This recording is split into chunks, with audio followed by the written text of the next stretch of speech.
and a hammer. Whatever I do, please do not try this anywhere. Yeah? Watch.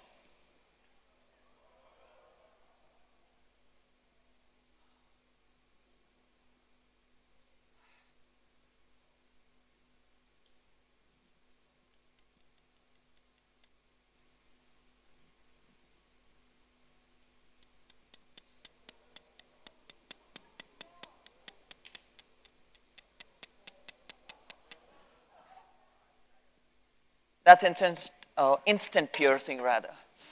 Okay?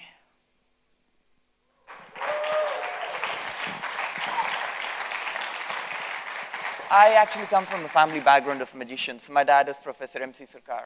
So as I was growing, I was a part of his tricks. As this tiny little boy, he used to cut my mom into 3 pieces, and I would fit in the middle over there, and I was like, ah. And then when I was about 8, I happened to get this opportunity to go ahead and watch my dad perform live from there. I didn't want to do the exact same thing that he was doing. He had this loud makeup, about 20 assistants, jazzy clothes, big turban, and he would go on and all mystic. And I was like, I don't want to do that, but I want to be a magician. So let's see, how do we work that out? So curious little kid walking up to dad, always tailing him, behind him, like, Dad, what's magic all about? Tell me. What do you actually want? And like the concise version. Came down to a paragraph, 1 sentence, and then at last, 1 word. Psychology. Bingo. That is all what I need, though I didn't know what psychology meant at that time. So I figured out, okay, there is this interesting word, so I was taught how to use the dictionary, figured out psychology, okay, getting in the mind how a human being thinks and blah, blah, blah. Like, cool, this is what I got to do. Started off, spent about 13 to 15 years of my life doing everything else other than magic. Nobody ever thought during that time that I would ever get into magic. I was into computers, electronics, waterproofing, call center, medical transcription, motivational speaking, mimicry. Man, I don't know, like crazy amount of things that I did. Did really well, quit, moved on to the other one. People said that you're mad. So the fact that after that, I decided, okay, it's high time. I think I need to get back into my field. So walked up to my dad. We have the School of Magic in Bangalore, which is one of the oldest one. And walk up to him and I tell him, Dad, can you please teach me the art of magic? My dad is like, no. You didn't hear me. Can you please teach me the art of magic? I want to be a magician, just like you, famous. No. Dad, you know what? I'm really smart. Give me 30 days. 30 days. And I shall go ahead and learn over 100 tricks, rather master them, and come and perform in front of you. My dad said, you know what, seriously, you're taking too much time. Come back after a month. We'll talk then. Started practicing out, went crazy, 18, 20 hours, sometimes 2, 3 days together. Practice, practice, practice, practice, and then came to a level wherein at the end of 1 month, I had over 100 tricks. Luckily. Walked up to my dad, told Dad, hey Dad, you want to see something interesting? They're like, okay. Can I have a volunteer, please? Come on stage. Thank you, Ram. Okay. I'm just kidding. Not cute, though. That's fine. Ram, Dad, okay. So what do you see here? Beads? Perfect. Let me pull my sleeves back. Usually people say that a magician has something always up their sleeves. In my case, my hands. Pull this. Let me get rid of this quickly. All right. It's solid? Yes. Again, don't try it. Perfect. Put it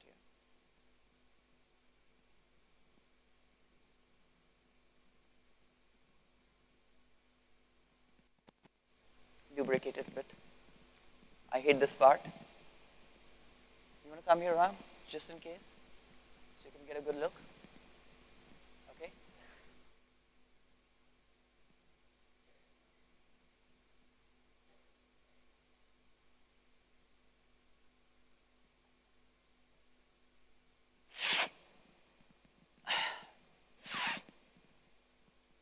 Ram, can I borrow your finger?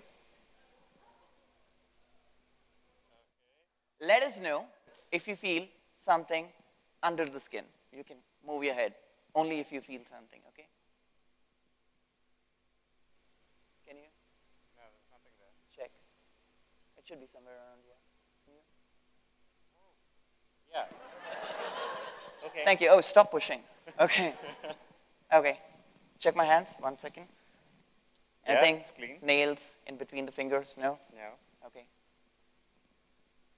Can I have a zoom in, please, onto my face?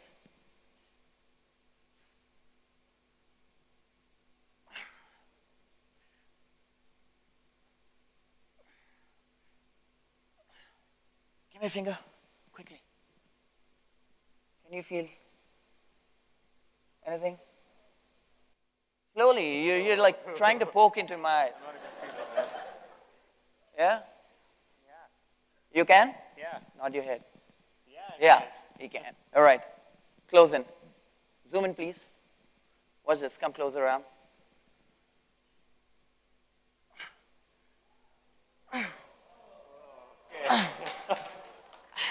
Wow. Is that the solid bead? You can take that back as a souvenir. Thank you so much, Ram. Really appreciate that. Yeah. And I started doing crazy things like this. My dad was like, okay, you want to kill yourself? I'm like, no. But I'm being creative, so I'm doing crazy things. I'm like, cool. At the end of it, I performed over 100 tricks. My dad watched patiently. And then towards the end of it, I said, now, I've kept my word up. Please teach me the art of magic. And my dad said, no. I'm like, seriously, what's up with this no thing?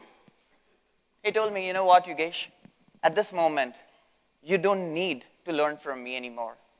Now, you are a master yourself. You have gone ahead and learned it the hardest way. And it was just your willpower, your determination, and the fact that you believed that there was a possibility. You are now a master. Come back to me only for guidance and nothing else. I was like, wow, couldn't this be done any in an easier way? I guess not. My dad had to do this. But that was the lesson of my life that I learned, that it's not always necessary that you have to be dependent on someone. You always need to have a teacher. It's not about just knowing the trick of the trade, but knowing the psychology behind it. And this applies to any field for that matter. You understand the psychology? You have it there for you. That's all. So before I go, you want to see something really crazy? Can I borrow a credit card, please? Yeah. Thank you. Vishal. Vishal happens to be like family, so he's another paid assistant. That's it. All right? Watch this.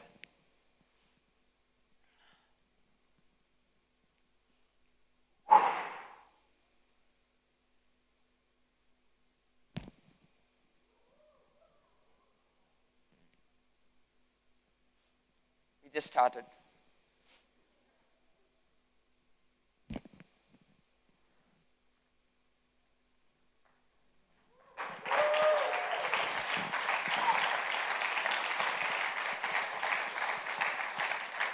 Well, let's try it one last time. Let's see what else can we do with Vishal's card. I'm not giving this back to you, Vishal.